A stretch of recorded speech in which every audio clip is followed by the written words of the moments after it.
TV mo fẹ́ máa wò, ọ̀rọ̀ tó jẹ ti ń gbèsè mo fẹ́ gbọ́, ètò lóríṣiríṣi wọ́n wà lọ́lọ́kan òjọ̀kan, ìròyìn tó kojú òṣùwọ̀n àtàwọn ọ̀rọ̀ àgbọ́ fi kọ́gbọ́n, eré wọlé fún tẹ̀rù tọmọ tèwe tàgbà ẹ má fi para. Miyetiallah TV mo fẹ́ máa wò, ọ̀rọ̀ tó jẹ ti ń gbèsè mo fẹ́ gbọ́, ètò lóríṣiríṣi wọ́n wà lọ́lọ́kan òjọ̀kan, ìròyìn tó kojú òṣùwọ̀n àtàwọn ọ̀rọ̀ àgbọ́ fi kọ́gbọ́n, eré wọlé fún tẹ̀rù tọmọ tèwe tàgbà ẹ má fi para. Àjànàkú kọjá mórí nǹkan fèrè, bàbá rere káwí parí. BGI TV, we are the pace setters. Bàbá gbàgede ìmọ̀ tẹlifíṣọ̀n station tí dòde. mo kí gbogbo ojú tó ń wò mí káàkiri ayé, mo kí wa lọ́kùnrin lóbìnrin lọ́mọdé lágbà nínú ilé yìí, mo kí wa pa kú dédé àsìkò yìí, àsìkò gbójú ọjọ́ tìrí ẹ̀ẹ́dẹ́ odò bí tó ẹ wá nǹkan fìdílé o tàbí kẹ́ fìdílé nǹkan kẹ́ jẹ́ jọjẹ̀ gbádùn ètò ọ̀rọ̀ tó lọ ti tòní tí a mú wá sí etí ìgbò tí ojú ìwòran yín láti ìkànnì BGI TV, bàbá gbàgede ìmọ̀ tẹlifíṣàn. Ojú tẹkú fi wò wá ò ní fọ́, etí tẹ̀sí fi gbọ́ wá ò ní dì. Gbogbo ẹ̀yin tí ẹ wà pẹ̀lú wa lórí Facebook ni, orí Instagram ni, àbórí YouTube, ẹ máa bá wa buwọ́ lu ṣánẹ́ẹ̀lì yìí. Ní ìgbà kan mo announce wípé special thanks tí mo ní kẹ́ máa fún wa kẹ́ má fún wa mọ́ yà á ti resolve nǹkan tó wà ń bẹ̀, ẹ máa fún wa ní special thanks yẹn padà. Tẹ́ bá wo ojú amóhùnmáwòrán yín ẹ rí ibi tí wọ́n kọ thanks tàbí tí wọ́n ya sáìn dọ́là kékeré sí, àsùnṣù àbá ṣe tẹ́lẹ̀ yà ẹ jẹ́ ká máa tẹ̀ padà kí a máa fún wa ní special thanks yẹn padà. Wọ́n ti bá wa resolve ẹ̀. Èní nìyẹn. Lẹ́ẹ̀kejì, ẹ̀yin tẹ́ ẹ̀ tí buwọ́ lu channel wa ibikíbi tẹ́ ti ń wò wọ́n, Facebook ni, YouTube ni, Instagram ni, àbí orí Facebook, Instagram, TikTok àti YouTube, gbogbo ẹ̀ náà la wà. Lórí YouTube gbogbo yín ti mọ̀, a wà lórí bàbá gbàgede ìmọ̀ TV, ẹ subscribe fún channel wa. Lórí YouTube bàbá gbàgede ìmọ̀ TV, lórí Facebook gbàgede ìmọ̀ with Aláwìyé Adébáyọ̀, lórí TikTok àwọn ọ̀pọ̀lọpọ̀ tí ẹ mọ̀ pa wà ń bẹ̀ o, ọ̀pọ̀lọpọ̀ mọ̀ pa wà lórí TikTok. A wà lórí bàbá gbàgede ìmọ̀ lórí TikTok. Bákan náà ni pé tẹ́ bá dé Instagram ẹ bá wà ń bẹ̀, gbàgede ìmọ̀ _22 òun là ń jẹ́ ń bẹ̀. Ká má bòpò lọ́lé olóró lónìí, ká má sọ iléyá, ká má sọ dìlé pẹ́. Kẹ́ bìlífì pé ọwọ́ tó ti tó Fúlàní, ìbànújẹ́ ńlá ló dé bá wọn pẹ̀lú announcement tó wáyé fún wọn. Kí lá announcement tó wáyé fún wọn ni pé Bodejo, ẹni tó jẹ́ olórí àwọn Miyetiallah tẹ́ ń wò yìí, ṣé ẹ rántí pé ní ìgbà kan bí oṣù tó kọjá ó dá àwọn vigilante group kan sílẹ̀ tó ń jà rànyìn nílẹ̀ tíjọba sọ pé òun ò fẹ́ rí wọn. Federal government sọ pé wọn ò gba àṣẹ lẹ́nu ọlọ́pàá ni tàbí ọ̀dọ̀ àwọn civil defence abẹ́ anybody tó wà ní ìcháàjì kan register security. Ó kàn déédé dìde, Bodejo déédé dìde, ó dẹ̀ dá Miyetiallah vigilante lẹ̀ lọ́wọ́ ara ẹ̀. Federal government wá ní kán lọ gbé wá nígbà yẹn. At the end of the day sìn wọ́n ti ní kán lọ file charges against Bodejo ní court of law. Wọ́n ti pariwo illegal detain, illegal kìíní kan ni wọ́n ṣe fún. Nísìn ọ̀rọ̀ ẹ̀ ti dé court, ó ti ń fojú winá òfin báyìí tí ò bá ṣọ́ra ṣe mọ̀ tí Fúlàní fi ojú Nnamdi Kanu rí àti Sunday Igboho, bóyá Bodejo ló fẹ́ rọ́pò àwọn méjèèjì, torí pé tíjọba yóò fi tán fọdún 7 bóyá ló jẹ́ kérémọ́njé ni Bodejo máa wà o nínú tó wà yìí. Tó bá dẹ̀ ti rí bẹ́ẹ̀, eegun ẹ̀yìn àwọn Fúlàní máa ṣẹ́, torí pé wọ́n ti rí pé agbára ti ń bọ́, ó ti bọ́ pápátá lọ́wọ́ àwọn. Wọ́n á ṣẹ̀ wá àtáàkì Tinubu gan lójú dọ́sìn wọ́n rọra àtàkì ẹ̀ díẹ̀díẹ̀ tẹ́lẹ̀ ni wọ́n ṣẹ̀ wá àtàkì ẹ̀ lójú dọ́sìn wọ́n á ní pọ́dàlẹ̀ nítorí tó bá wọn sọ̀kọ́ ló ń ṣe nígbà tí ó jẹ́ kí wọ́n ráyè láti balẹ̀ jẹ́ sí. Now a federal high court wọ́n ní illegal vigilante court orders Nigeria government to file charges against Miyetiallah leader Bodejo. Court gan ló order federal government pé ó yá ẹ lọ file case against ẹ torí pé gbogbo tẹ́ gbé wá yóò kọjá bẹ́ẹ̀. Court orders Nigeria government to file charges against Miyetiallah leader Bodejo. A federal high court in Abuja has directed the federal government to file charges against Bello Bodejo, the president of Miyetiallah Kantahar, within 7 days. The order was issued by Justice Inyang Ikwo on Thursday, following the expirations of a previous order granting the Attorney General of the Federation permission to remand Bodejo for 15 days in the custody of the National Intelligence Agency. Now, the Attorney General of the Federation had sought the round order in a motion ex parte marked FHC Federal Capital Territory ABJ Abuja /CS/141/2024 filed on February 5, 2024 by MB Abubakar, the Director of Public Prosecution. Èyí tí wọ́n fi ní kí wọ́n detain ẹ̀ gbà ẹ̀ but lélẹ́yìí wọ́n ti ní kó lọ file me against them. The motion requested Bodejo's remand pending the conclusion of investigation and his arraignment in court. Recall that Bodejo was arrested on January 23 at Miyetiallah's office in Karu, local government area of Nasarawa State, following the unveiling of a vigilante group by the Fulani socio-cultural organizations. In an affidavit attached to the motion, Norman Valdo, a litigation officer at the Ministry of Justice, stated that Bodejo was allegedly raising an armed militia in violations of the nation's unity. Yes, contrary to the constitutions of the Federal Republic of Nigeria. The respondent is being investigated for offence under the Terrorism Prevention and Prohibition Act 2022. During the court session on Thursday, FN Umar, counsel for the AGF for Attorney General of the Federation, informed the court that NIA had forwarded Bodejo's statement to the ministry's office on Wednesday.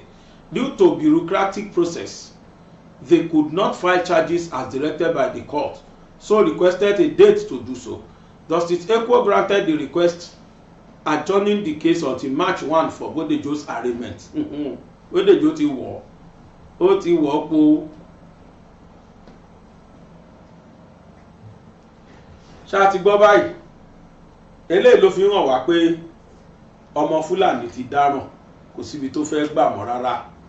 Láyé ìgbà tí wọ́n fìyà jẹ àwọn ẹ̀yà tí wọn ò ṣẹ̀ tí wọn rò pàápàá jùlọ Sunday Igboho tí ò ní ẹ̀ṣẹ̀ kankan tí wọ́n lè sọ pé ẹ̀sùn tá a fi kàn rè yàtọ̀ fún èyí tí wọ́n lọ kúkú wá kí lẹ̀ṣẹ̀ tán ló ṣẹ̀ torí kó sọ pé kí Fúlàní má pa Yorùbá mọ́ àti pé tí wọ́n bá kọ̀ tán yìí pa Yorùbá kán filẹ̀ Yorùbá sílẹ̀ ẹ̀ṣẹ̀ tó ṣẹ̀ nìyẹn. So at the end of the day now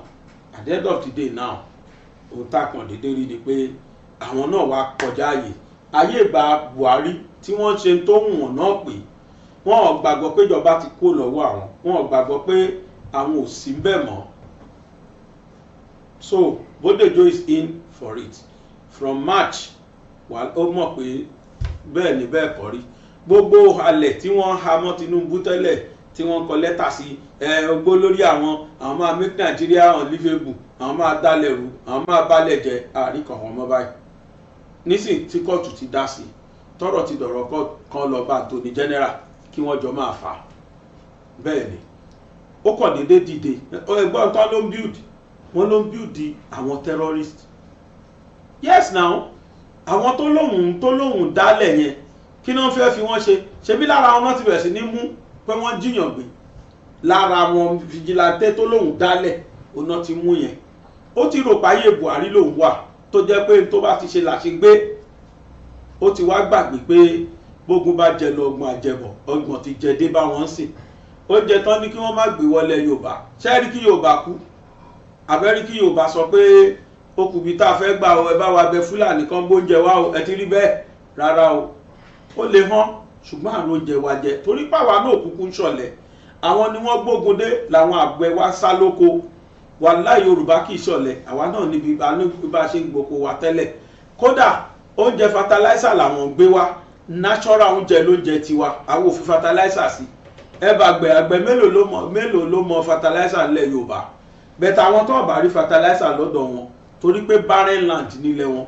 ilẹ̀ wọn wà fertile ilẹ̀ desert nílẹ̀ wọn bẹ́ẹ̀ tí ilẹ̀ tiwa ń bí loamy soil ló pọ̀ jù nú ẹ̀ àwọn ilẹ̀ tó lọ́ràá tó ṣe gbìn nǹkan ó làwọn ilẹ̀ tiwa ilẹ̀ dù ó wà nílẹ̀ tiwa kò sí ìlú wọn kódà níbi tó le dé wọ́n máa ṣe omi irrigation báyìí ni lọ́dọ̀ wọn tó máa fi wẹ́ẹ̀ tó ko nílẹ̀ Yorùbá kódà kẹ́ kó pákí sórí tébù áhù kẹ́ kó sórí páànù lé ẹ̀kọ́ rí kó máa germinate sí òun wù lọ tiẹ̀ ní torí pé everywhere ló wà fertile nílẹ̀ tiwa now fún Fúlàní nìyẹn àwa tá a wá jẹ́ ọmọ Yorùbá àtọmọ Nàìjíríà àwa ni mo tún fẹ́ bá sọ̀rọ̀ àwa tá a kì í ṣe Fúlàní oníkálukú wa ń pariwo lọ́tún à ń pariwo lọ́sì Tinubu ni ń béèrè látijọ́ ìpè kí ni nǹkan tá à ń ṣe sáwọn gọ́fúmẹ̀ntì wa àwọn governors àwọn local government chairmen Tinubu ní policy tí ò dá lóòótọ́ Tinubu ní policy tó níyàn lára Tinubu this Tinubu that but Tinubu has been releasing money to our governors. He has been releasing money to the local government chairman or to the local government generally. Àwọn wọn dẹ̀ ní Yorùbá ní tó súnmọ́ ni tó súnmọ́ra jù náà ń pè ní jẹ̀pẹ̀ ohun tó súnmọ́ wa jù ò ní pátá àìjọba tó súnmọ́ wa jù ìjọba méjì ni local government and state government. Àwọn méjèèjì níjọba ti ṣe nǹkan fún níjọba ti ló ń ṣe normal fún kò sẹ́nikẹ́ni nínú wọn tó lè sọ pé ìjọba jẹun lówó pé federal government jẹun lówó kò sí so yẹn ni pé kódà instead of kan tún jẹ wọ́n lówó wọ́n tún increase ẹ̀ ní ẹni gba 10 naira tẹ́lẹ̀ ó ti dẹ̀ tó ń gba 30 naira ń sìn ẹlòmíì látòrí 15 naira tó ń gbà tẹ́lẹ̀ ó ti di 25 naira tó ń gbà ń sìn ní state allocation látọ̀dọ̀ federal government so instead kó ní kálukú wa wá dìde ká máa bi àwọn state government and local government chairmen wà lérè pé what are you using those money you are collecting for and every month náà gbowó bẹ́ẹ̀ o every month ni wọ́n gbowó ni government rán wọn sí wa aside from títí wọn àwa náà fúnra lára wa ń kọ́ kí ni tá à ń ṣe láti improve lot ara wa ṣé bẹ́ẹ̀ náà lọ́jà yẹn ṣe hàn tó ẹ lọ wo rice ṣé lóòótọ́ ló yẹ kí rice wọ 70,000-80,000 àwọn ọ̀yà lọ́jà àwọn tó ń tajà gan-an ń já tí àkíyèsí wọn rí náà àwọn tó ń ta nǹkan tá à ń fowó rà tá a sọ pé wọ́n yẹn iṣẹ́ ní kẹ́ni tí àkíyèsí wọn rí for example sí cement láti mọ̀ pé Dangote ni rice Dangote ló wà ń di ọ̀pọ̀lọpọ̀ pasta indomie spaghetti nǹkan àti mọ̀ pé àwọn Dangote náà ló wà ń di ẹ̀ ǹjà ẹ́fà rẹ́nikẹ́ni tó àkíyèsí Dangote rí ṣé àwọn nǹkan yẹn náà bó ṣe yẹ kó hàn normal ló ṣe hàn yẹn àbí oníkálukú ń wá abnormal profit tó fẹ́ jẹ lára àwọn èèyàn nítorí situation ti country wà àwọn èèyàn máa ra nǹkan normal ní 10 naira látọjà nígbà tó bá débi tó máa tà wọ́n á sọ di 100 naira lọ́wọ́ ara wọn 10 naira ló ra o ọ̀ ìmí ti wà nù gbá tó ti bá 10 naira wọlé torí pé inflation da Nàìjíríà láàmú presently lọ́wọ́ rẹ̀ á sọ di 200 naira tẹ́bà tí lè rẹ̀ máa lọ 200 naira yìí sí o ẹgbọ́ iye tó ń ta sachet water tá à ń pè ní pure water 50 naira ẹyọ kan ṣé bẹ́ẹ̀ ló dẹ̀ ṣe yẹ kó rí lóòótọ́ àwọn tí wọ́n ń ṣe omi yìí are they not guilty nǹkan lè hàn lóòótọ́ but ṣé réètì yẹn ló fi hàn ni tó fi jẹ́ pé 50 naira yẹn náà you must sell it like that àwọn tó ń ta minerals ẹ̀bí wọn léèrè nínú ṣọ́ọ̀pù wọn èló lọ́jà yẹn bá wọ gbá yín for how many months rè tẹ́ ẹ ti rà kí wàhálà ètò dé they will sell it the normal amount táwọn tó kù wọ́n ń tà ìmí máa tiẹ̀ tó tà jù bẹ́ẹ̀ lọ oníkálukú wá jókòó ó wá fix the price a dẹ̀ sọ fún federal government pé kí wọ́n dá price fixing committee sílẹ̀ kí wọ́n láwọn committee tó yẹ pé àwọn máa fix the price federal government ló wọn ò ní interest otherwise ni ayé àwọn military wọ́n ti ṣe rí tó jẹ́ pé àwọn ni wọ́n máa fix the price ni wọ́n máa stable price yẹn sí ojú kan pé mineral kò gbọ́dọ̀ ju 100 naira lọ rice àpò rice kò gbọ́dọ̀ ju 25,000 lọ ẹni bá ti tà outside of that wọ́n máa ti shop ẹ̀ ni àwa gbogbo là ń mọ̀ ọmọ máa ṣèkà fìyàjẹra wa fúnra wa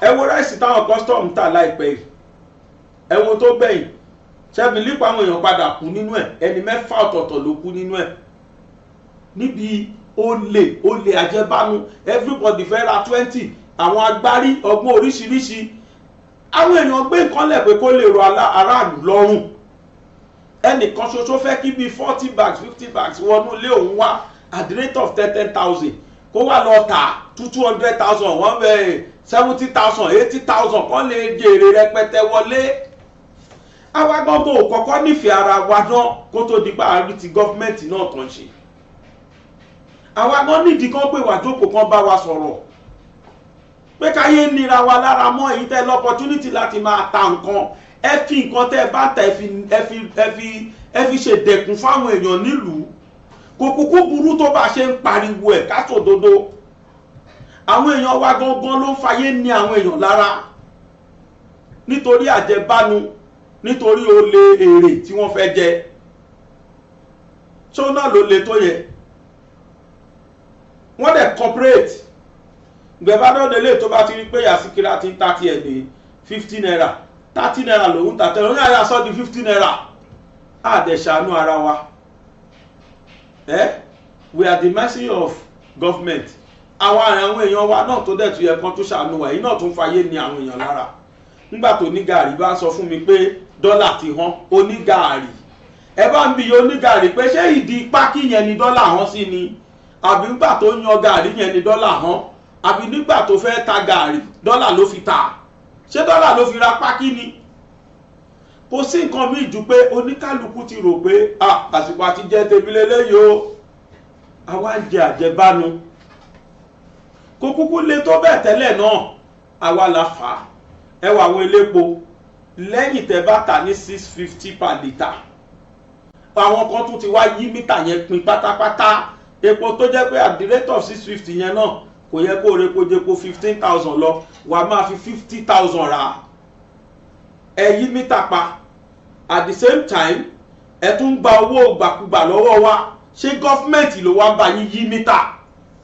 kó ní kálukú wa náà pera wa ká bára wa sọ̀rọ̀ that ìdẹ̀kùn gbọ́dọ̀ wà látọwọ́ tèmi sáràlú tó ní kálukú bá rí sọ́ọ̀fù bẹ́ẹ̀ pé nǹkan tí mo bá pa kọ́lọ́mbà fi báríkà sí ẹ rí pé nǹkan yẹn á wálẹ̀ at a rate tó jẹ́ pé ó máa yà wá gan lẹ́nu bó ṣe háì rẹpẹtẹ yìí àwa èèyàn fúnra wa la kọ́ọ̀sẹ̀ àwọn èèyàn lọ ń ra ráìtàn tàn 10,000 yẹn wọ́n ń kó àwọn ọmọ lọ wá bvn lé wọn lọ́wọ́ wọ́n á lọ rà wálé ẹ̀ wá jókòó nu ilé yín tẹ́ ra 10,000 ẹ̀ wá sọ di 50 70,000 80,000 ṣáà fẹ́ kó lọlẹ̀ ni àbá fẹ́ kó máa ní àwọn èèyàn lára sí i àwa náà ní lọ́wọ́ àdìsẹ́rù aráàlú àwa aráàlú náà ní lọ́wọ́ àdìsẹ́rù gọ́fìmẹ̀ntì ò nífẹ̀ẹ́ wa wa ní òtún nífẹ̀ẹ́ ara wa àwa là ń fìyà jẹra wa ení nìyẹn ẹlẹ́ẹ̀kejì àwọn gọ́fìnọ̀sì wa tí wọ́n ń fowó rán sí wa ǹjẹ́ wọ́n ná fún wa náà ǹjẹ́ wọ́n náwó yẹn fún wa wọ́n ná fún wa ìlú òkè mo rí gọ́fìnà Ṣèyí Mákindé nìbàdàn wọ́n fi àwọn dairy factories kan companies kan tán ṣe wọ́n dà pé wọ́n sin ẹran wọ́n dẹ̀ tún ṣe milk jáde ń bẹ̀ yes it's a very good development mo appreciate yín fẹ́ yan yẹn fún yẹn sà if you are doing that you are okay ọmọ Ọ̀yọ́ state kan ló send kìíní yẹn sí mi pé gọ́fìnà ti wà lọ́yọ́ state o ó ń gbìyànjú ntágbára ẹ̀ ká o and I recognize you for that sir if you are doing this I will commend you pé ẹ ṣe gan mi ti rántí pé máa sọ̀rọ̀ débẹ̀ ní bá ti ní kán show fídíò yẹn mo rí ibi tí wọ́n kọ́ yẹn wọ́n kọ́ to taste gọ́fìmẹ̀ntì dẹ̀ gba àwọn èèyàn síbẹ̀ tí wọ́n ṣiṣẹ́ then wọ́n dárúkọ wọ́n ṣe ń produce milk jáde láti bẹ̀ kẹ́ tó mọ nǹkan tó ṣẹlẹ̀ akọ̀mọ́ máa rí made in Ọ̀yọ́ state kìíní kan milk evaporated àti normal àtàwọn milk oríṣiríṣi Ọ̀yọ́ state lọlẹ̀ rí yẹn àwọn state tó kù nǹkan ṣáwọn èèyàn náà gbowó ni báwo náà ṣe ń ṣe like seriously mi ìyẹn anybody o ṣùgbọ́n mo àwọn ọmọ Ọ̀yọ́ wọ́n ń sọ̀rọ̀ lórí gọ́fúnà Ṣèyí Mákindé pé wọ́n try èmi ò gbọ́ Ọ̀yọ́ state ṣùgbọ́n táwọn aráàlú bá ti ń ròyìn gọ́fúnà bẹ́ẹ̀ ló ṣe rí lómi nìyẹn wàláhì àwọn tó ń pè mí ń ròyìn gọ́fúnà Ṣèyí Mákindé fún mi tán bá ń gbowó yẹn tí wọ́n ń ná sí ìlú nǹkan tán ní kán fi ṣe nìyẹn kẹ́ẹ̀fì alleviate poverty iná tó ń ṣe dákúrekú yìí ẹ̀yin náà lè rí nǹkan ṣe sí state yín kó má jẹ́ federal ẹ̀ retí àwọn allocations tẹ̀ ń gbà àwọn ọ̀nà tẹ́ bá bá wa fi tún ṣe àmọ̀ bí tá à ń lọ. gọ́fúnà Ọbaṣẹ́kì ó tú àṣírí kan tó yà mí lẹ́nu torí mo fídíò yẹn ó touch mi pé this is where our problem begins this is where it started from. gọ́fúnà yẹn ò tijú serving gọ́fúnà wàláhì oṣù ó láwọn kan lọ Àbújá lọ gbowó ni owó ọ̀fẹ́ mo tún fídíò yẹn play pé àfi mi gbọ́ nǹkan tí máa yìí sọ. That is where the problem started from. Ìjọba tó lọ yẹn ti jẹ gbárùn tẹ́lẹ̀ àjẹbánu yẹn ti wá máwọn tó wà bẹ́ẹ̀ sí náà lára pé no we must eat and go. èmi kọ́ mo sọ ẹgbọ́n gọ́fúnà Ọbaṣẹ́kì. The country will go and sleep. At the end of the month, we all just go to Abuja and we collect money and we come back and we spend. My brothers and sisters, I am an economist. I'm an investment banker. We are in trouble. Huge financial trouble. First, what we used to rely on, crude oil. Forget what you are seeing now at $70, $60 a barrel. It is only a mirage. It's only a question of time. Because the major oil companies, Shell, Chevron, who are the ones producing, they are no longer investing as much in oil. Chevron is now one of the world's largest investors in alternative fuel. Shell is pulling out of Nigeria. So, in another year or so, where will we find this money that we go to Abuja to share every month? Last month, we got FAC for March. The federal government printed an additional 50 to 60 billion to top up for us to share. We say remove subsidy. They say no. This April, next week again, we'll go to Abuja, we will share. By the end of this year, our total borrowings, the total we have borrowed is going to be in excess of 15 to 16 trillion.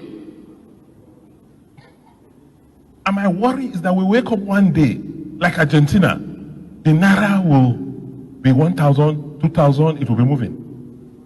Because we don't, you can imagine a family, you don't have money coming in, you're just borrowing and borrowing and borrowing without any means or idea of how to pay back.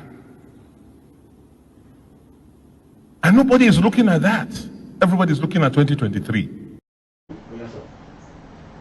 2022, last year, last 2 years, ló ṣe fídíò yẹn. And that is the beginning of our problem. In tó sọ yẹn, tó bá ṣe kì í sọ yìí, resultant effect ẹ̀ ló ṣẹlẹ̀ 2024 tààrí. Àbúrú táwọn ṣe ń gbà yẹn, only we just go to Abuja, we share money. It got to a stage I begin to think, where do we see this money we are sharing? Àwọn kan lọ gba national cake tí wọ́n lọ́fẹ̀ẹ́. owó yẹn tó lọlẹ̀ ó tó Buhari tún pàṣẹ kan tún print 30 trillion mélòó ló pé kan tún print ẹ̀ sí wọ́n tún mint owó yẹn sí àwọn tún pín wọ́n yọ ọmọ onínàkúnà ìnàkúnà yẹn ló wá affect wá sí ìnàkúnà tán nọ́mbà yẹn ló affect wá sí so one can see that abusing Tinubu gan pàápàá ẹ̀ṣẹ̀ lè wà ń bẹ̀ gan fún wa. Then Tinubu wasn't in power, he cannot control economy. Kò dẹ̀ lè control Buhari bí kò ṣe náwó kóhun tó dé. Wọ́n náwó yẹn wọ́n ṣe kúmọkúmọ ó dé sí oko ríbọ̀ orí ẹ̀ everybody ń dá gbọ́rọ̀ lé. Òun náà pàápàá bí ẹni pàkúrọ̀. Owó tí wọ́n bá táwọn náà rí wọ́n kó fáwọn olóṣèlú, àwọn governors, àwọn senators. Although now he has taken a bold step tí mo rí tó dùn mọ́ mi tí mo mọ̀ pé láìpẹ́ solution àwa ìyẹn tí àwọn Yorùbá cancel ẹ̀ wrongly wọ́n pe gbogbo àwọn tí wọ́n mọ̀ pé cream la the cream àwọn tí a mọ̀ pé wọ́n ní owó lọ́wọ́ táyé dẹ̀ mọ̀ wọ́n lórí economy pé tó at least àwọn eléyìí they have succeeded in their chosen career bí Dangote bí Tony Elumelu bí tana tó pè Ọ̀tẹ́dọ́lá àwọn olówó Nàìjíríà bẹ́ẹ̀ wọ́n pe ogun ọjọ́ wọ́n bá wọn ṣe meeting and Tinubu formed what we call economic advisory committee so they will now be adviser to government kò ní jẹ́ non-career náà máa jẹ́ economic adviser ni wọ́n máa jẹ́ sí government bàbá ẹ tó ṣe báyìí ẹ tó ṣe báyìí jẹ́ ká ṣe lè báyìí ìtọ́ tó try láti ṣe pẹ̀lú wọn yẹn so they will now be the one to be advising him now economically kò ní yà mí lẹ́nu lọ́la tí Dangote bá ṣàánú wa tó sọ cement di 5,000 tó ṣàánú wa rice tiẹ̀ tó sọ di 20,000 tó ṣàánú wa táwọn pastors tí wọ́n lọlẹ̀ àtàwọn nǹkan míì tí wọ́n ṣe lọ́dọ̀ ẹ̀ bàbá kan fìbínú sọ̀rọ̀ you see ṣe rí àwọn elite wọ́n mú àwọn aráàlú wọ́n mú wa lẹ́rú gan ni kọ́ ló ń yọ wá lọ́wọ́ wọn and Tinubu did what I so much love he took the bull by the horn ẹ̀yin ni ayé wà lọ́wọ́ ẹ̀ máa bọ̀ wájú advisory committee àbí wọ́n lajúlẹ̀ wọ́n á jẹ́ kí ìlú yẹn dàrú and now that they are advisers ṣé wọ́n lajúlẹ̀ wọ́n á jẹ́ kó dàrú àwọn náà ni wọ́n ń determine economy tẹ́lẹ̀ iye tí Dangote bá pè ní o làwọn tó kù máa follow suit ní tó bá sọ làwọn búà máa tẹ̀lé àwọn basta àwọn honeywell kankan ní tó bá ti Dangote bá ṣe làwọn náà máa follow òun ló determine because he's the largest share in those sectors he has the largest shares òun ló lówó produce tó pọ̀ jù àwọn tó kù lọ so àṣẹ tó bá pa òun làwọn tó kù máa follow suit now that is one of the economic advisory committee ẹ jẹ́ ká wò tó fẹ́ pa torí bàbá kan fìbínú sọ̀rọ̀ pé ẹ fi Dangote lẹ́ẹ̀dẹ́ ó determine tó bá wù let everybody say no to cement kó ní kálukú fi project ẹ̀ sílẹ̀ ká má ṣe tó bá possible ká má jẹ ráìsì mọ́ ẹ jẹ́ ó dáṣẹ́ ká wò ọdún láàrin oṣù mẹ́fà máa bẹ̀bẹ̀ ni yes it's true it is true tó bá jẹ́ pé gbogbo á lè cooperate bẹ́ẹ̀ kó ní kálukú sọ pé láyé àdìrà cement tó wá yá dà 5,000 àrà cement mọ́ kan produce kan má rẹ̀ nira wọ́n ṣe wọ́n tó produce ton kan lé ní tí wọ́n tó rẹ̀ nira sẹ́ẹ̀tì míì lọ́la wọn rẹ̀ nira bá dọ̀tún làwọn á padà wálẹ̀ but ṣáà lè cooperate bẹ́ẹ̀ ní tí bàbá yẹn sọ ṣáà lè tẹ̀lé the man spoke well ó ní ká stop ṣúgà ẹ̀ ní jíjẹ ká stop iyọ̀ ẹ̀ ní rírà ká stop gbogbo nǹkan ẹ̀ tá a rà ó ní Dangote máa bẹ̀yìn ní later and it is true because it determines the price it determines the price ẹ gbọ́dọ̀ tí bàbá yẹn sọ. Building or anything construction, I have stopped it. It's not compulsory. I must do it this year. It's not compulsory. I must finish it in the next 2 years or 3 years. Let everybody stop buying cement. Stop your projects. Let us see whether his own company too will survive. Stop eating rice if it is necessary. Let us see if Dangote will survive. It's not compulsory. Our fathers, they don't eat sugar. I drank garri here yesterday, and I did not put sugar, and I still enjoy myself. I was still happy after taking it. We can do it too. I understand some people said, yes, all trucks that are bringing fruit from the north, they should stop when they get. Yes, go ahead and do that. Your food and everything will get rotten there. wọ́n ti try ẹ̀rí wọ́n tẹ́bọ̀ ní 2021 Fúlàní 2021 wọ́n yàrí pé we will not supply the southwest for any food. At the end of the day ṣe la rí màálù wọn tó jẹ tomato bí tán lọ́rọ́ dànù sí tàtọ́ta tó bá try ẹ̀ lọ́tẹ̀ yìí. In fact àwọn àti gbogbo lẹ́kúnlẹ̀ southwest mọ́ wọn ni tó à ní jẹ́ káwọn gan tiẹ̀ wá wọlé pókè àti ẹ̀wà róúnjẹ yín mọ́. Tí southwest bá yarí oṣù kan péré fún Fúlàní pé àjẹun wọn mọ́ ayé wọn máa bàjẹ́ bí tán wà ní àwọn northerners. Iṣu yín àjẹmọ́ ráìsì yín àjẹmọ́ tó bá Yorùbá lè cooperate bẹ́ẹ̀ báwo ni bá ṣe dòtò kó jẹ́ iṣu táwọn bàbá wa ń gbìn náà là ń lọ rà kó jẹ́ pé ráìsì tí wọ́n já ní Nàìjíríà ọ̀fadà dẹ ló dáa jù. Tá bá wo ọ̀fadà tá à ń gbé ilẹ̀ Yorùbá ó ní the best. Àwọn polished rice tá à ń pariwo yìí they have no any nutritional value. Ọ̀fadà ló ní nutritional value because wọ́n ti polish wọn gbogbo dáadáa tó wà nínú rice ẹ̀ wọ́n ti ṣàn dànù torí kó bá má bàjẹ́. Ẹ ṣe ọ̀fadà tó jọ́ fadà o ẹ ṣe láàárọ̀ kẹ́ ẹ wá bò pamọ́. Ẹ ṣe rice tí wọ́n polish rice ẹ ṣe láàárọ̀ kẹ́ ẹ bò pamọ́. Ẹ rí pé kí tí wọ́n tó bàjẹ́ àtọ̀túnla kí immediately ọ̀fadà tẹ́ ẹ bá ṣọ́ra ẹ rí tó ti máa lami tó ti máa kan torí pé nutrient ibẹ̀ sì kù síbẹ̀ ó sì wà ń bẹ̀. Bẹ́ẹ̀ni ohun tí bàbá yẹn sọ ṣáà lè ṣe à lè cooperate débẹ̀. Then ó gba àwa tí à ń bá wọn bú ẹ Tinubu ni kinní kan ni kó ní kálukú wa náà padà sílé ká lọ bí àwọn tó yẹ ká bi léèrè kí lẹ̀ ń ṣe fún wa. Ṣé bó ni mo lọ́mọ Ọ̀yọ́ pè mí yẹn àwọn ọmọ Ọ̀yọ́ state pè mí pé gọ́fúnà tàwọn ń try o torí pé wọ́n rí efficacy government yẹn ni. Gbogbo àtàbà rí nǹkan tí government wa ń ṣe. Why don't we have that confidence to ask them? We must ask for their stewardship. Tinubu let everybody focus, but is he the only one in the government? He's not the only one. Ṣé báwọn kan la rán lọ kán represent wa ní National Assembly, àwọn kan la rán lọ kán lọ represent wa ní State Assembly, àwọn kan la rán lọ tá a fún ní mandate governorship, ẹnìkan àwọn kan la fún ní mandate local government pé kán máa darí affairs local government wa. Why don't you ask them for the stewardship? Kí ló dé tá a lè query àwọn okay NSC strike lẹ́nìí kí ló dé tẹ́lẹ̀sì tí ò pe government ìlẹ́jọ́ state government and the local government. Aṣáàrí pé wọ́n fún yín lówó kí lẹ̀ fowó yẹn ṣe. They must be answerable to us. Yes, ó di dandan. Bàbá kan àgbẹ̀ náà kẹ̀rí àgbẹ̀ tó kàwé ni. Bàbá yẹn sọ ọ̀rọ̀ orí mi dẹ̀ wù kọ́ tí bàbá yẹn sọ láti inú oko. Ó jẹ́ ká rí ohun pé ṣẹ́ẹ̀rẹ́ mi náà pàgbẹ́ ni mí and I'm not going to ask federal government for any stewardship to some extent àti rí. Àwọn government wa rán sí wa tó jẹ́ state and local government and then the National Assembly and state assemblies kí náà fowó wa ṣe. The man ask us to ask them.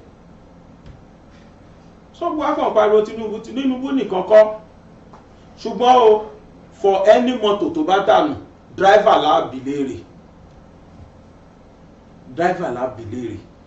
and there might be a lot of factors tó fà kí mọ́tò yẹn dànù. Táyà lè má dá táyà lè bẹ̀ lójijì ó lè jáwọn kan ni wọ́n fa steering ó lè jáwọn kan náà ṣe nǹkan tí ó dànù mọ́tò tí mọ́tò fi dànù bọ̀tẹ́ tó máa kọ́kọ́ mú òun ni driver. Ohun tó ń fà lórí Tinubu nìyẹn. Listen to that man ẹ̀gbọ́n nǹkan tí màá yẹn sọ. I carry God Almighty beg you, my fellow Nigerians, anywhere where you dey watch me now, I carry God Almighty beg you. Abeg, go and share this message, make it reach any Nigerian, any being where they this country called Nigerians. Listen to me. I hear say some people they enter street.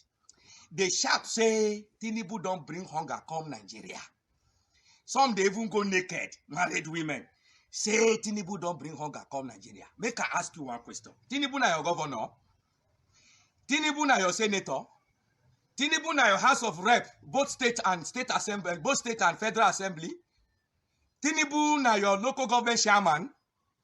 Did they tell you that Tinubu is not sending a big Nigeria federal government is not sending a location to your state and to your local government every month in billions? This money coming to the state in billions every month. What have your governor, your local government chairman done with this money, or your senator or House of Representatives from your constituency? Waiting they don't carry the money do. Where hunger they beat me and you, they hide them.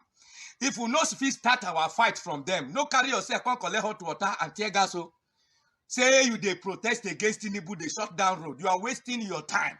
The truth of the matter is the federal government is giving allocation under fiscal policy and monetary policy in this nation. Every month, billions are going to the state. As long as they increase the billion again, make it reach everybody, make people get money, make they take shop. For village where we they farm. So make I ask you a question. For this village, now we know what they call dollar.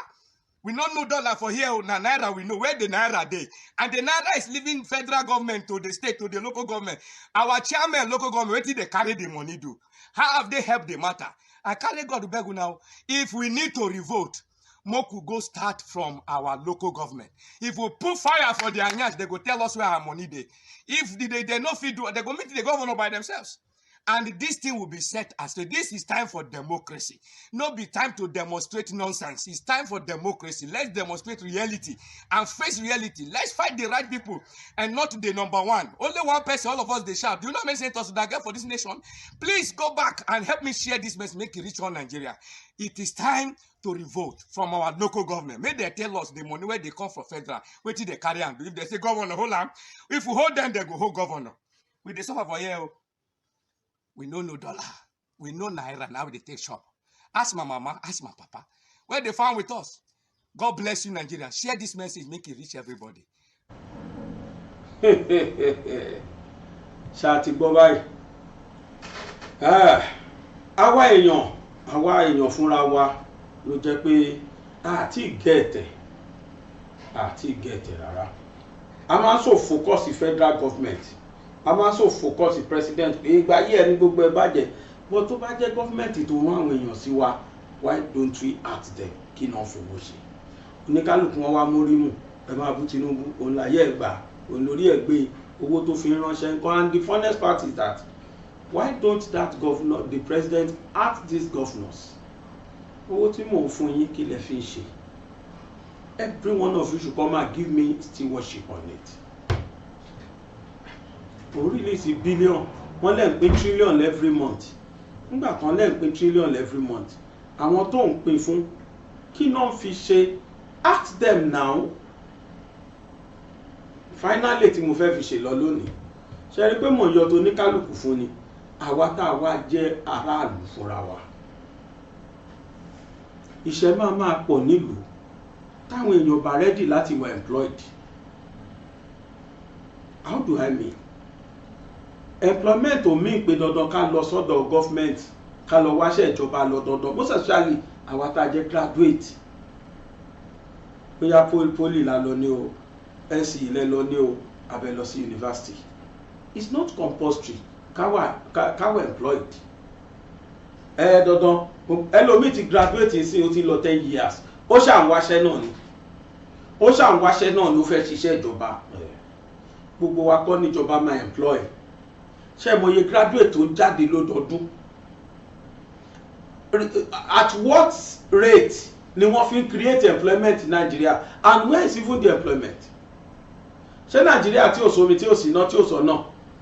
Those are the three factors tó encourage àwọn tí wọ́n wá establish sílùú. Tí ò bá ti sí source of power, tí ò ti sí good motorable road, tí ò dẹ̀ sí ààbò, ìlú bẹ́ẹ̀ ìlú yẹn tí nǹkan mẹ́tẹ̀ẹ̀ta yẹn ò sí, ẹ má retí pé ṣẹ́ máa wà ńbẹ̀. employment generation ò lè sí, kò lè sí investment ń bẹ, àwọn foreign investors ò lè wọlé wá níbi tí ò sí iná, níbi tí ò sí ààbò, níbi tí ò sí source of power, níbi tí kò sí good motorable road. How then do you want me to go and invest? And without investment there is no employment. Government cannot employ the whole graduate in this Nigeria, láyé kò possible. Even in America, government yóò employ gbogbo wọn. Àwọn companies, àwọn spirits, àwọn private sectors ló tún máa employ àwọn èèyàn. Bí private sectors bá ṣe pọ̀ tó, the rate of employment ṣe máa high.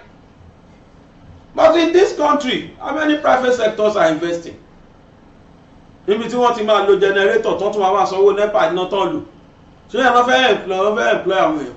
Instead kan employ àwọn èèyàn, wọ́n dá àwọn èèyàn ní. In fact, department tó employ jù láyé ní Nàìjíríà báńkì ní banking sector ni.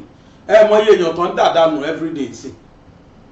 Àmọye former banker ń ta tó ti gbégbá aṣẹ́wó gbà tí wọ́n lè maintain standard yẹn mọ́ tó dẹ̀ ti dà wọ́n nù. Because it's no more working. Instead of ká máa wá dúró fún employment, why don't you be an employer of labor yourself? If you look inwardly, there is always one talent tọ́lọ́hun so mọ́ ẹ̀dá láyé. You might not discover it. There is this talent that says if you can discover yourself, you will be yourself. Why don't you look inwardly? There is one talent that God gave you or gives you that you have not yet discovered. Obeni màṣẹ́rí tálẹ́ǹtì ẹ̀ mọ́lẹ̀ arákùnrin, Olúwa yóò béèrè lọ́wọ́ rẹ̀ ohun tó fi ṣe. Tálẹ́ǹtì ẹlòmíì ló máa lò jẹun, ṣé ẹ̀ ti rírí ni? Ẹni tó jẹ́ pé medicine ló rí tó dẹ̀ jórin ló kọ jẹun. Beautiful Nubia is a medical doctor, qualified medical doctor. But kí ló ń ṣe jẹun? Orin ló ń kọ. The great Funke Akindele, our greatest actress, she's a lawyer by profession. Kí ló ń ṣe jẹun? Tíátà ló fi jẹun. The great Femi Adebayo is a lawyer by profession. Kí ló fi jẹun? Iṣẹ́ acting ló fi jẹun. They succeeded in their chosen career simply because they discovered themselves, they knew they were talented, they made use of that talent, and today they are among the movers and shakers of this country. You too can be an employer of labor if you can discover yourself. A lot of people ló ní talent tó wà káàkiri tó fẹsẹ̀ gba geography ẹsẹ̀ kérésì tí ò tí mọ̀. Ẹlòmíì ó lè sọ̀rọ̀ látẹ̀ní lọ́dọ̀ọ́lá táwọn èèyàn máa rẹ́ni kò ní fi kan pé méjì sẹ́nitọ̀ wọn ò tí ì mọ̀ ni. There are a lot of skit makers lórí social media lẹ́nìí. Ẹlòmíì ò fọ́ ni, but for the fact pé ó ń create tó jẹ́ content creator ó jẹun. Ẹlòmíì di tíátà ló gbé gbà, full time theatre actor adẹ̀bí nǹkan tóun náà máa di ìlú mọ̀ọ́ká olókìkí lọ́la. Ẹlòmíì footballer ni, ẹlòmíì many talents. Kò ní fọ́nì iṣẹ́ ọwọ́ lọ́lọ́ ń dá mẹ́lòmíì, but torí pé ó ti jẹ́ graduate tó ti rí rẹ̀ at the peak of the country. I know at my age, with all my first class, àìmọye ẹni tó ní first class tó jẹ́ kinní kan bridal ló dà lẹ́nu. Ẹ lọ àwọn so-called kinní kan bridal yẹn tó máa ránṣọ ìyàwó àtọkọ. Ẹ lọ wo nǹkan tó ní kálukú ń gùn ní mọ́tò. Ẹ lọ wo tó ní kálukú tọ́wọ́n kọ̀ọ̀kan kọ́ nílé. Wọ́n lè ní degrees mẹ́ta papọ̀. Doesn't mean it doesn't make you a lesser Nigerian. No. Ẹlòmíì kó kàn lọ kọ́ láàrin 6 months because he has been talented already. Kó kàn lọ kọ́ within 6 months talent yẹn á dẹ̀ jáde á dẹ̀ get á dẹ̀ di ọ̀gá lọ́wọ́ ara ẹ̀. A lot of graduates wà ní iṣẹ́ carpentry and they are making it bigly there. Àìmọye àwọn kinní kan furnitures tẹ́ ẹ̀ rí káàkiri yẹn títí wọ́n máa yàtọ̀ sáwọn local káfíńtà tí wọ́n máa yàtọ̀ sí káfíńtà. They will not call them carpenter, they will call them furniture. We are kinní kan for wọ́n tún máa customize ẹ̀ lẹ́yìn tí wọ́n bá ṣe tán wọ́n ṣó ẹnìkan ní bẹ̀rẹ̀kẹ̀tẹ̀ pẹ̀lú gbogbo òwe tó kà bàbá ẹ̀ bínú sí torí pé ṣé ọwọ́ ló lọ kọ́ kí ni ó lọ kọ́ ṣe shoemaking. In fact tẹ bá rí ẹni yẹn lénìí oh forget kódé mi gan ti right ẹni yẹn pé kó ṣe bàtà fún mi ó ń ṣe bàtà ẹyọ kan 120,000 ó ń ṣe bàtà fáwọn senators ó ń ṣe fáwọn house of assembly members àwọn national assemblies most of them ló mọ̀ wọ́n in fact gbàtẹ́ni yẹn sọ pé senator kìnnìkan kìnnìkan senator kìnnìkan kìnnìkan senator kìnnìkan kìnnìkan by God's grace the shoe is wearing today I've made it about 30 pairs for him àwọn ayé pàtẹ́wọ́ fún medicine lórí ìdò medicine torí pé ó sọ fún bàbá ẹ̀ pé I cannot practice medicine I read that medicine because you say I should go and read it bàbá yẹn lòun kọ̀ lọ́mọ Lenny is a bigger guy. So there are a lot of talents out there that you might not have discovered. Look inwardly, look yourself, look inwardly, you can make it biggerly. Pastor Tunde Bakare, bàbá yẹn fún wa ní revelation kan tó dùn mọ́ mi gan.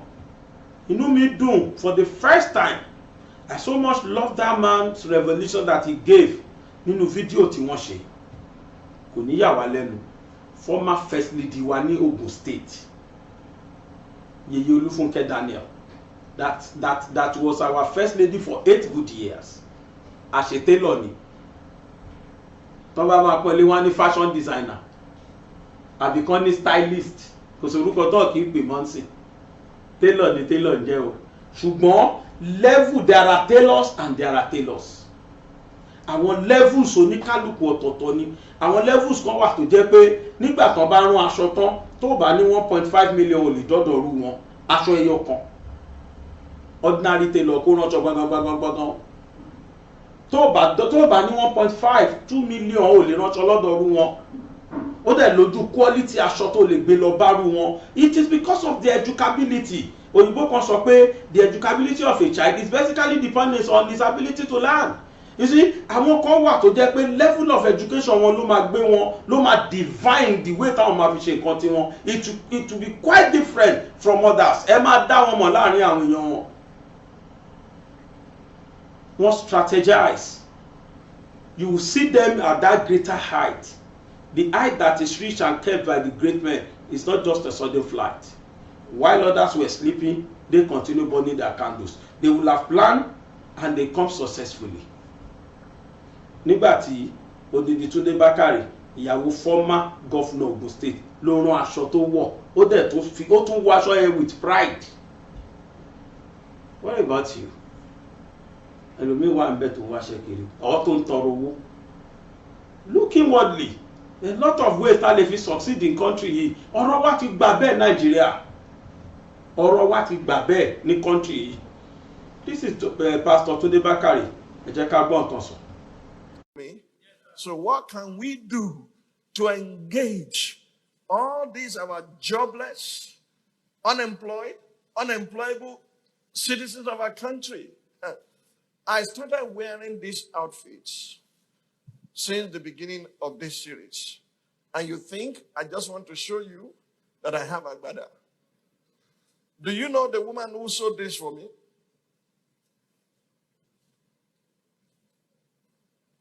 She graduated from University of Ibadan. Started this business several years ago. And I kept on patronizing her. Her husband stepped into politics and became 2-term governor of Ogun State. She kept on her business. She's still doing the business. This is one of her outfits. It's from my Yeye Olufunke Daniel, a graduate that followed a passion to start making this. How much do you think she charges? Eat your certificate. You understand? Keep on seeking job. Yeah, where are you? And get up. What did you study at the University of Ife? Huh? Architecture. What do you do now? Asha, okay. Huh? And they are patronizing you. And Kilosh architecture, kuta money. It's addendum. Yami Ogedengbe, she was preparing her lunch. She studied pharmacy at the University of Ibadan. Sorry. She cooks delicious meal. That was her passion from childhood. That's where her money is coming from now, not from pharmacy.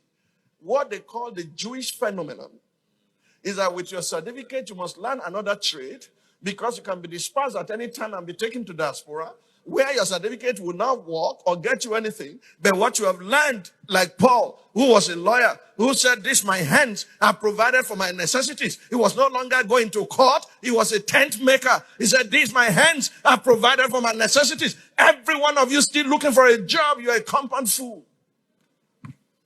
Who is going to make that job for you? We are growing at the rate of 6 million per year. Where are you going to get 6 million jobs? The future does not belong to job seekers. It belongs to job creators. It belongs to entrepreneurs. It belongs to the like of my mother, who did not go to school, but made her direct clothes in such a way that he catapulted her into America to go teach in Bloomington, Indiana University, how Africans made their clothes before the Europeans came. Do you know Biola Segwe went to university? Now my daughters, my wife, they patronize her. Another are patronizing them. Do you know Sophistica? They went to school. Some of the outreach at one is by Sophistica. Do you know the man called Master Dollar? He's the one sewing for all those in the House of Assembly, so for the governors, and he's sewing for me too. His factory is at Idiaraba. All he does there is to sew agbada. If you go to him today and say, "I need this agbada in 2 days," he will get it ready for you without fail. And they're patronizing him home and abroad. He's shipping them abroad. What do you know how to do, rebel? Who bury your talents and carry your certificate with the nickname of applicant. Applicant, my foot. The problem is created by you because you are depriving others of the talent you carry that could create jobs for more people. Government cannot keep on employing people. That's not their job. In fact, the civil service should be slashed. We have an over-bloated government. Should be slashed, and let us empower our citizens, introduce them to what they call Jewish phenomenon, so that everyone has a trade. Do you know everyone called by Jesus was either a fisherman or a task? They had something to do. Joseph said to his brothers when they arrived in Egypt, he said, I'm taking you before Pharaoh tomorrow, and Pharaoh will only ask you one question, not what is your certificate? What diploma did you receive? He will ask you, what is your occupation? Lazy man that comes to church, and when you are going home, you are asking for money for transportation. What can you do with your hands so you can provide for your family? Yeah, that's Pastor Tunde Bakari for you. The man has spoken very well. He spoke very well, perfectly. So everybody is imbibed with different talents. Hello, me, make I can call within 6 months, and before you know it, you come out in flying colors and start to my excel to because you can tell. So when you tell me, when you olólùfẹ́ wa, àwọn ọmọ yín, àwọn ẹ̀yin tẹ́ jẹ́ youth náà tẹ́ ń wò wá, you can do something. You see, oníbàárà ti pọ̀ jù Nàìjíríà, a lot of graduates. Ẹ lọ wò wọ́n nídìí ọ̀kadà, nídìí márúwá, and the funnest part is, ẹlòmíì mọ nǹkan tó lè ṣe jẹun, owó ló ń dúró dè. Start from somewhere. A journey of 1,000 miles begins with just a step. Àmọ́yé àwọn tájọ́ di sọ̀rọ̀sọ̀rọ̀ ńlá lẹ́nì tí ò kò fàyélẹ̀ lọ́kọ́ bí kankan. Talent ló ń lò. Bàbá Gbàgede was an example. I read business administration and have second class upper. Mi ò lọ bí kankan lọ kọ́ṣẹ́ yìí. A bẹ̀rẹ̀ wẹ́rẹ́wẹ́rẹ́ ẹ̀yin tẹ̀tẹ̀lé mi ọpẹ́lọpẹ́ yín ẹ̀yin náà kúkú mọ̀. Nígbà tí mo bẹ̀rẹ̀, I was begging friends for data. Mi tọrọ owó oúnjẹ, data to upload my work. And to God be the glory today. Àmọ́yẹ tó jẹ́ pé sọ̀rọ̀sọ̀rọ̀ tẹ́lẹ̀ tí mo ti kọ́ níṣẹ́. àmọ́ àwọn tí mo ti kọ́ṣẹ́ táwọn náà ti di sọ̀rọ̀sọ̀rọ̀ lórí YouTube, lórí Facebook, lórí táwọn náà ti ń rówó, tán ti ń bọ́yàwó bọ́mọ, in fact they even employed labour. So ẹ jẹ́ ká wá nǹkan kan ṣe. Condition táwọn Nàìjíríà sì ò gbà kéèyàn jókòó tẹ́tẹ́rẹ́ àbí kéèyàn máa sọ pé mò ń wáṣẹ́. Then ẹ̀yin tó jẹ́ pé ní gbogbo ìgbà ìdùnnú báyìí látara tó ń ṣẹlẹ̀ sí Nàìjíríà yìí torí wípé Tinubu ẹ fẹ́ kó bàjẹ́ fún ẹ jẹ́ ìṣòdodo fún yín, most especially àwa tá a jẹ́ Yorùbá. A fẹ́ lọ sí Yorùbá nation, but fún wa láti succeed, a need kí gọ́ọ̀mẹ̀ntì wà lórí oyè ká fi succeed. Otherwise tí Fúlàní bá take over tàbí tá a bá lọ pé military kó wá take over, that will be the end of our agitation. I'm telling you the real fact. If Fúlàní should have opportunity sin láti gbàjọba, ó máa ti Yorùbá pa ni. I am telling you the real fact. So we have to do everything humanly possible to retain Tinubu so that we achieve our aim. Wá ṣe rí lára àwọn kan tínú wọn dùn, even láàrin pastors tínú wọn dùn wípé ó ń bàjẹ́ fún Nàìjíríà, nǹkan ń bàjẹ́ láyé Tinubu. I will just laugh and tọrọ bàjẹ́. Lágbára Ọlọ́run àwa Yorùbá o, àwa mi sọ Igbo, mi sọ Hausa o, but àwa Yorùbá very soon we are going to our promised land. But fún wa láti lọ, we need to retain this government to achieve our aim. Pastor yìí ẹ̀gbọ́n nǹkan tó wí, ìyẹn ni màá máa fi lọ́ tèmi lágbára Ọlọ́run. Oníyanṣẹ́ ọlọ́kà ṣe wẹ̀ tẹ́ bá wò wa náà la dúpẹ́ lọ́wọ́ ẹ̀ wípé ẹ ṣé o. Ntẹ́yìn náà bá rí sí fídíò yìí ẹ kọ sí comment. Ẹ má gbàgbé lẹ́ẹ̀kan sí kí ni special thanks tá máa ń fún wa tẹ́lẹ̀ ó tún ti wà padà nísìn àti resolve ẹ̀ pẹ̀lú YouTube, so ẹ máa fún wa lọ. Ẹ ṣé wọn láyọ̀. When I was saying they should vote Peter Obi, they thought Peter Obi is my brother. That is why. We'll never start. Wallahi, dollar now is 1,005 baht. We will go to 2,005. I mean, we will know. I'm not a boaster, I will tell you the truth. We will know between these three tribes who is the strongest. Check people, they kill how many million people. They still survive, spread all over the globe. They still build houses all over the globe. Show me one Yoruba man that built a house in Onitsha. No. You see, they talk truth in the pain. That's true, sir. They believe to be one Nigeria. You think you are frustrating the Easterners? No, not lie. Wallahi, the spirit where God give them another see. You see now where dollar, they cost. Now Odogu then they make money. No, honestly. There is one thing about the Easterners I can't explain. In the time of difficulty, they know how to stand and make way. That is true, sir. I will tell you the truth. I'm not saying because I'm from the East. Believe me. They take advantage of everything. So if you are not from the East, carry my spirit.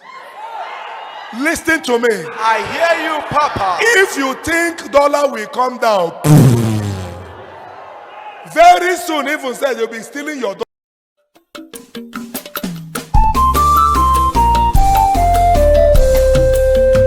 BGI TV yìí mo fẹ́ máa wò, ọ̀rọ̀ tó jẹ ti ń gbèsè mo fẹ́ gbọ́, ètò lóríṣiríṣi wọ́n wà lọ́lọ́kan òjọ̀kan, ìròyìn tó kojú òṣùwọ̀n àtàwọn ọ̀rọ̀ àgbọ́ fi kọ́gbọ́n, eré wọlé fún tẹ̀rù tọmọ, tèwe tàgbà ẹ má fi para. BGI TV mo fẹ́ máa wò, ọ̀rọ̀ tó jẹ ti ń gbèsè mo fẹ́ gbọ́, ètò lóríṣiríṣi wọ́n wà lọ́lọ́kan òjọ̀kan, ìròyìn tó kojú òṣùwọ̀n àtàwọn ọ̀rọ̀ àgbọ́ fi kọ́gbọ́n, eré wọlé fún tẹ̀rù tọmọ, tèwe tàgbà ẹ má fi para. Àdànà kú kọjá mórí nǹkan fèrè, bàbá rere káwí parí. BGI TV, we are the pace setters.